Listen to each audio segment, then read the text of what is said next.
Welcome to Carpool Conversations, where our goal is to help equip parents to have meaningful, Christ-centered conversations with their kids. I'm Amy Lowe. And I am Sara Jones. And today we're going to be talking about the importance of bringing in other trusted adults into our kids' lives. And Sara, another fun one because we have a special guest on the show today. Normally, Emily is behind the camera, bossing us around in the best way, helping us stay on track and answering our questions and just helping us craft this content that you hear week in and week out. But we thought we would bring her to the front of the camera today as we think about this topic for many reasons that you will discover. But our whole idea today is, hey, as parents, what we do is important, but we also need people besides just us, people that love the Lord, that are following after him, different ages and stages, to be able to show our kids other examples. And Emily had that in her life, and she's going to share that today. And that's what we're going to be talking about today. Yes. So Emily Alters is our very special guest. She's not only a coworker, but she is a dear friend to Amy and I both. And so, as you said, she's usually behind the camera, but I'm so glad she's sitting across from me today. I would say for parents, she is a product of her parents' just dedication and trust in the Lord in raising two girls. She's the oldest of two. But I love that she could be here today so that we can share just some of her story and her journey. As you know, Emily works for WinShape Camps, but that is her story starts with Emily attending camp. She was a camper. And so let's just jump in. And Emily, if you want to share a little bit of your history with WinShape, as I've already said, she started as a camper. But tell me, Emily, why did you keep coming back year after year? That is a great question. So I actually started going to camp, like you said, when I was really young. I believe I began going in first grade. My mom was inspired by my cousin who actually had worked. It might have been his second summer working for WinShape Camps for Boys at Mount Berry. And she was like, well, let's just try this. I was the trial run. So I got sent to camp, and then soon following, my sister came the next year, and we never stopped. We went from first grade on through the last year possible to go to camp, and I think that was Rising senior year. And obviously, my mom realized that we were really excited about camp, loved it. It was fun, and had a blast. We came home. When my parents came to pick us up, we never wanted to leave. And that's often the case that we see with campers. They're not ready to leave camp. But my mom saw that it was fun and that we enjoyed it. But I think something that she said is that when we came home, our joy was full and we had this renewed enthusiasm about our faith that, yes, they were teaching us things at home, but when we went to camp, those things were reinforced by counselors and 20-something-year-olds that made it fun, and we wanted to be them when we grew up. And so I looked up to them as a little first grader, and I think that's why it was, obviously we wanted to go back to camp, but it was ultimately my parents' decision to keep sending us back every summer because she saw the investment that was being made in us, and so it was like reinforcing those things that she was teaching. I know that one time on our way home from camp, and this might have been our second year, Miss Trudy, who was the director of girls camp at the time, my mom knew of her. And so we're driving home, and my mom said, what did you learn at camp? Did you have fun? What did Miss Trudy teach you? And this is in her words. We responded, oh, she teaches us all the same things that you say at home. And so she laughed and thought that was funny, but that ultimately is why we kept getting sent back. We came home with a full tank and renewed enthusiasm for our faith. And my mom actually wrote a blog about our WinShape Camp story, titled it Raising Joyful Kids, Our WinShape Camp Story. I asked her to write it just because I knew she was really passionate about camp and has influenced many other families to send their kids to camp. And so I'll talk about that a little bit more later, but what she really focused on was the joy that comes from camp. Yes. Amen, Emily. That's what we tell parents all the time, that, hey, parents, it'll just be our little secret, but these counselors and what we teach at camp is the same as what you teach at home. And sometimes they're going to hear it better from our counselors than they will from you. And that's okay because they're hearing it and it's reinforcing it. So I love that that is your story too. Mm-hmm. As you know, Emily, we try to bring in some research to our podcast because Sara and I are always learning. And this research is really tried and true. It's pretty old at this point, but the research comes from Fuller Youth Institute, and they have a book called Sticky Faith. And what they say, I'll read this quote. It says, each young person is greatly benefited when surrounded by a team of 5 adults. We call this the new 5-to-1 ratio. And we'll link that in the show notes. But I've heard other research says more, it could be a higher number, like 6 or 7. But of course, the more the merrier in my mind. But what they're saying is that we need more than just us as parents, and more than really just us as parents plus their youth leader or their student leader, because that's only 3. And we need more than 3. And so what we're going to do today is just, one, highlight that research again. It's been out for a while. But I think as parents, just being intentional to think through, okay, how many wonderful adults that are following after the Lord do my kids see on a daily, weekly, regular basis? And how can I go about finding them if they don't have them? Because that's the goal, is to get more and more adults surrounding them. I think they call them fans of our kids that are cheering them on. And of course, camp is such a great place, and we'll talk about that later. But you had that in your life, Emily. And we're going to talk about that today. So our goal is to help you think, parents, okay, who are those people now? Let's keep them in their lives. But also, where are some other places that we can look to try to find these people, to get that tribe around us and around our kids, to help champion them and cheer them on in that right direction. So you already hit this, Emily, but start with your parents first, because that's key. We're the ones in their lives all the time, and your parents did it right. So talk about your parents first, and then we'll hop into other people. Great. Yeah. Well, luckily, I was fortunate to be raised by 2 very loving Christian church-going parents. I know not everyone has that, but I think when I was thinking about what they did that was really influential for me, going back to the basics of saying prayers at mealtime and bedtime, I think in summary, Jesus was the focus of every decision we made as a family and our schedules. So we had prayers at mealtimes, at bedtimes, and we had our now I lay me down to sleep ritual prayer. And then we had our special prayers where we would say, thank you, God, for my mom and my dad. And so I remember that growing up, every night, one of them would come in, prayers at mealtimes and bedtimes. And we went to church, tried to every Sunday and every Wednesday night. And they really lived their faith, I think, as well. Yeah. I can't think of step by step, things that they said to me or things that we did, but those basics, and then them living their faith and just showing me what following Jesus looked like and how they loved people and how they loved and served us, their kids. And another thing is they, like you said, sought out those other fans of us and people to pour into us. So other faith influences, whether that was church or sending us to camp. My mom always said that was one of the best investments she could have ever made as a parent. But seeking out those influences for us.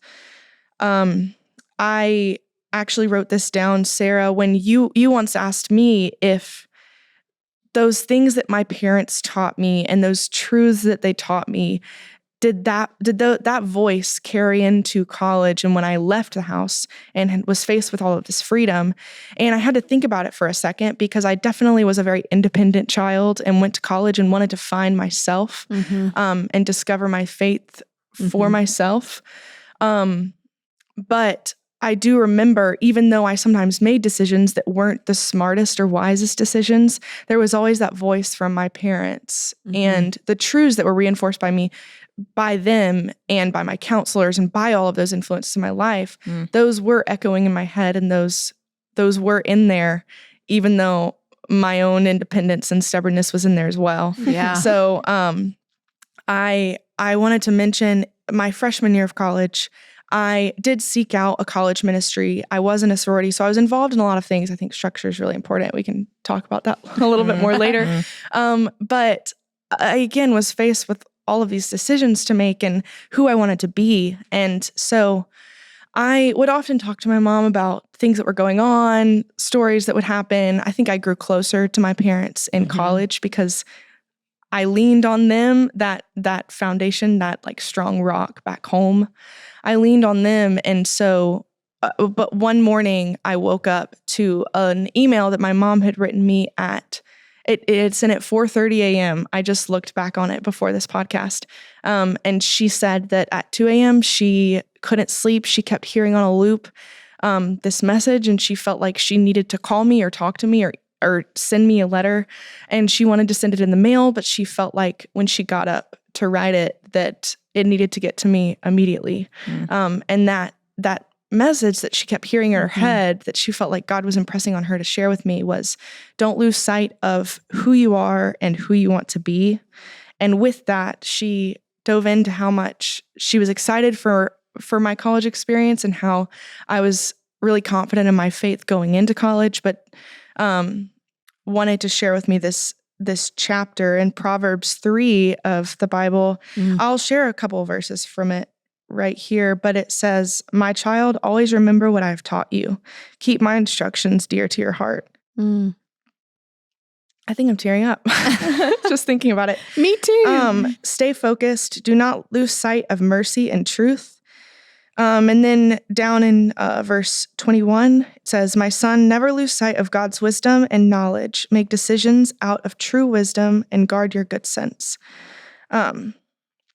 And I think it was all those years of wisdom that was poured into me by my parents and by influential people in my life. I sat there on the floor of my dorm room floor, and even though I was involved in ministry, it's still easy to wander, I think, and be curious about what other kids are doing. And so I just sat there on my dorm room and cried because I felt the Lord speaking to me through her and through her letter. So that's so beautiful. I love that. Also, parents, did you hear how she said that her parents' words and wisdom had weight after she had launched to go to college? And so I hope that encourages you. I know it encourages me. So the work that you're doing now is going to it'll carry on into their college and even their own parenting. I love that letter. I also love that you're right. It is a tribe. And yes, your parents' wisdom and their own faith lived out and modeled was so beautiful, a beautiful example for you, but also there is a tribe of other people coming alongside them. I think for me, understanding that I am wired for group and community and knowing that there is a community of people that want to see kids, our kids, your life, they want to see the gospel, the good news of Jesus come alive for you and just pouring into that. And so I know that I can't do it by myself, that it will take a community of camp counselors speaking truth and wisdom for them, a youth group leader, a coach, a teacher. It's just encouraging for me to keep going, I think. But your story of your mom and her email and just how the Holy Spirit was not going to let her sleep that night and how it just impacted you even in college. So parents, keep going. You're not alone. You've got the Holy Spirit. So yes, Emily, tell us about church. I want to know, you said that your parents, anytime, Sundays and Wednesdays, that y'all would try to be at church, but who at church specifically had an impact on you? Yeah. Well, for one, we were in a church when we were a lot younger, and I remember in 5th grade, my parents moved us to another church in the community that had a really strong children's program and youth program. The church we were at was wonderful, and they loved the people, but again, seeking out those Christian influences, they wanted us to grow up with a really strong Christian community. And so that started in 5th grade. I put in here puppets ministry. That was the 5th grade ministry. I love that. And that was a fun a fun thing for third through fifth graders to do on Wednesday night. We went and learned how to operate puppets, and there was the leader of that was Miss Denise, and she was the puppets instructor. And we would sing songs in church. Sometimes we would put on shows for the parents of the puppets singing worship songs. But there was a really strong children's ministry. And then going into high school, the youth ministry was really growing. We got a new youth pastor, and I think we got that new youth pastor when I was in middle school. And so I got to grow through middle and high school with him. He established a youth leadership program. And so that was where high schoolers and older kids in the youth program could lead small groups for the middle schoolers. So I remember just how even as I got older, that church community was still something I always knew I had, and was just another voice of truth in my life. I knew that whenever I was leading that small group, that the life that I was living as a high schooler needed to reflect what I was teaching, and the ways that I was telling these middle schoolers to live, that my life needed to reflect that. And my youth pastor had a discipleship program for all the leaders of the church, because he knew that if the youth leaders that are in high school are leading middle schoolers, I need to be pouring into them and teaching them leadership skills. And so he walked through a book with us. And so he really became Lane. Lane is his name. He's still at the church. He's wonderful. Lane, if you're listening to this, thank you. Yes. But he became a really trusted influence in my life, and someone that I would sometimes tell things and be like, can you not tell my mom this? And he was like, actually, if it's harming you, I have to. But he was another great leader in my life. That's awesome. That's so wonderful, Emily. I also have fond memories of my church growing up, and I'm sure Sara does too, of just so many people, and I'm going through them in my head. My youth minister, my small group leader, Miss Judy, my youth choir director. So many people at my church were just wonderful, steadfast models. And like you, when I was in high school, I got the chance to lead the younger kids, and that's so huge for us. So many wonderful people at church. You can get so many of them, so many of your five there, if you have a good tribe there. But you also mentioned camp, and that's where Sara and I and you we get to work for a Christian camp that points kids to Jesus and has wonderful counselors. And just like you said, your mom said that was a huge investment in you, and we get to see that up close and personal all the time at camp. But talk about the camp counselors and what they meant to you and how they were a part of this process for you. Yeah. I think that for any kid, having a cool 20-something-year-old influence your faith, that it just energizes you even more. You want to be like them when you grow up. And so, of course, you're going to look at the way they live their life. And all of my counselors over the years of going to WinShape, they lived their life in a way that modeled Christ and mirrored Christ, but also they had so much fun doing it. Yeah. And showed me that my joy could be found in Jesus, and that I could have fun and still be a follower of Jesus. And I remember in high school, middle school, that's when kids kind of start bucking the system. And often at school, I remember high school, this really bugged me for some reason, that I was known as like, oh, she's just like a good Christian girl. And so I kind of wanted to buck that and break that reputation that I had. For whatever reason, I just didn't want to be known as like, oh, I'm just this good Christian girl. I was like, I'm not perfect. I don't have it all together, but like also following Jesus is fun. But that was reinforced at camp. Yeah. And I wanted to be like those 20-something-year-olds. I didn't really want to be like these high schoolers. In high school, you're just subject to your peers. And that's a whole other podcast that we have coming. So look forward to that. But the counselors were just a really good influence and someone I wanted to be like. My mom, I mentioned, wrote a blog, Raising Joyful Kids, our WinShape Camp story. And so I wanted to read a quote from that. She said that each summer our girls came home from camp knowing that being a Christian was fun and that Christ's joy was in them. And another quote, she said, although they may wander at times, they will revisit where their joy and hope is found. And so I think that the counselors at camp really reinforced that truth. I did want to mention I did then go on summer staff at WinShape 2017 through 2019. And I remember in 2018, I was at Mount Berry Girls, and I think I actually read through that Fuller Institute research, and in it stated that doubt is not toxic to a young person. Silence is. Like, doubt in your faith is not toxic. It's silence. And so at that point in that year, 2018, I was really questioning how God could be good if potentially my parents could die one day. Like, that was just on loop. I was like, if my mom passed away tomorrow, how could God be good? And so that was a doubt that I was having as I was leading young people to believe that God is good.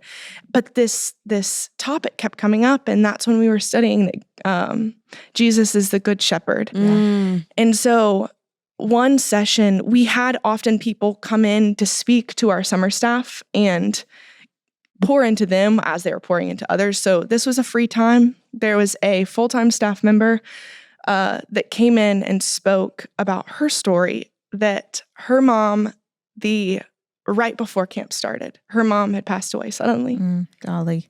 While I was having these doubts, I'm like, how could God be good if someone could leave my life that suddenly? She came in and spoke about how she was really struggling believing this when that happened so suddenly, right before this camp theme, the Good Shepherd.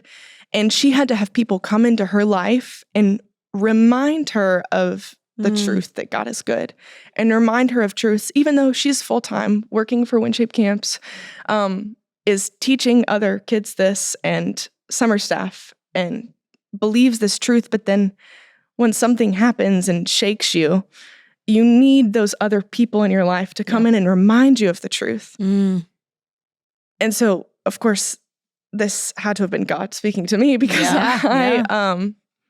that was what I had been dwelling on at the time. And then I had a camper come to me and ask me how God could be good if so many people this past year had passed away or something bad had happened. And she was asking me this, and I was just told this story. And so it all just came together. But I think those influences in your life, having those people that remind you of those truths when you are down in a valley, is important. Yeah. Sorry, that was long-winded. That's a neat story. That is so neat. I love it. And I loved that theme that year too. Gosh, it was so good. But also understanding, like, the enemy comes to kill, steal, and destroy. And if we aren't armed against, the enemy with the voice of truth and a community of other believers, like, we aren't guaranteed that this life will be a breeze and easy. And I think God wants to just walk with us through when it is hard and when we do lose someone suddenly. And knowing that you have a tribe. I know we keep saying that, but it is a tribe, and it's a village of people. It's a community of believers with like-minded views and beliefs. And so I love that. I love that God gave you that story to tell, and that you got to share it with us today. I know that's going to encourage a mom and a dad listening whose kid may be at camp right now. Who knows? So you've mentioned camp, you've mentioned church. Were there like friends that you grew up with whose parents that you would say had a voice in who you became? Absolutely. Actually, in high school is when I really connected with this friend that is now a life friend, and I was recently maid of honor in her wedding a few years back. Her name is Lauren, and her influence on me in high school was really strong.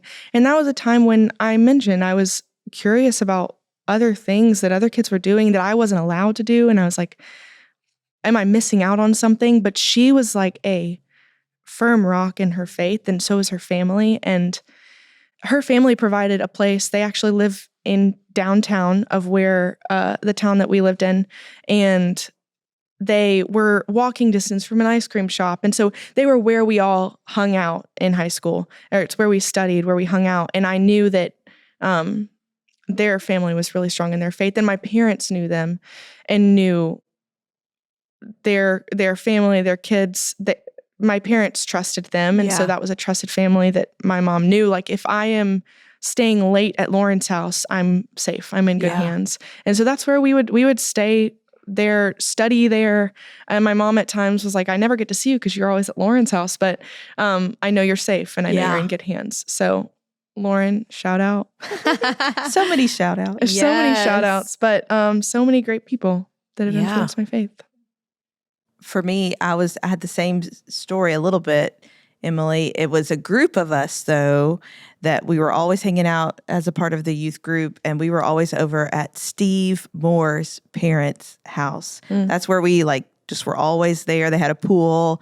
It was so great. So it was a very similar kind of thing. My parents knew them, trusted them, and they are wonderful people that are just there, rock solid, showing us the same thing. So I think that's so neat to think about. So parents that are listening, like, what other parents of your child's kids could be those people also. And then also parents, you are that person probably to another teenager, another young person. So that's really neat to think about too, that not only are we thinking about raising our own kids to follow after the Lord, but we get to be examples to other kids that come over to our house, and maybe we're the house that they get to hang out in and be safe in and have fun in and watch us, be models. So I think that's neat. And then also, Sara, grandparents are huge. I know that that's a huge part of my story is grandparents and like the model that they are. So you have that too, right? Yeah. I mean, I fully believe that I'm living under the umbrella of my grandparents' prayers, actually. Yeah, me too. Some poor choices I have made in my past. Yeah, the grandparents are a huge voice. And for whatever reason, grandparents, they can just be fun and they don't have to discipline you. Like, I look back at my grandparents, like my parents, they were like, you can't do that. But my grandparents, I think they were quicker to listen, to be a good listener and not fix and, maybe they're just older and wiser. I don't know, but I am definitely living under their prayers.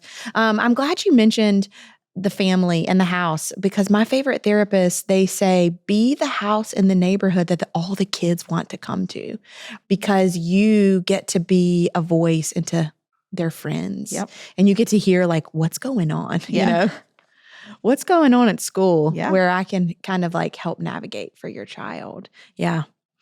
Emily, you've already mentioned college. We both went to Bulldogs. Go Dogs. Go Dogs.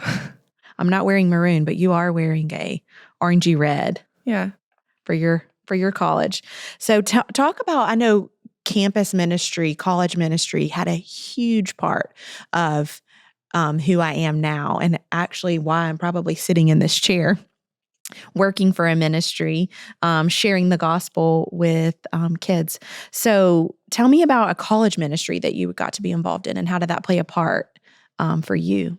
Yeah. I knew, so my family, we went to a Methodist church back at home. And so the college ministry that I had on my radar was the Wesley Foundation at UGA. And so I knew going into college that I wanted to get involved in a college ministry. Like I said, I wanted to try out Wesley, see what that was like.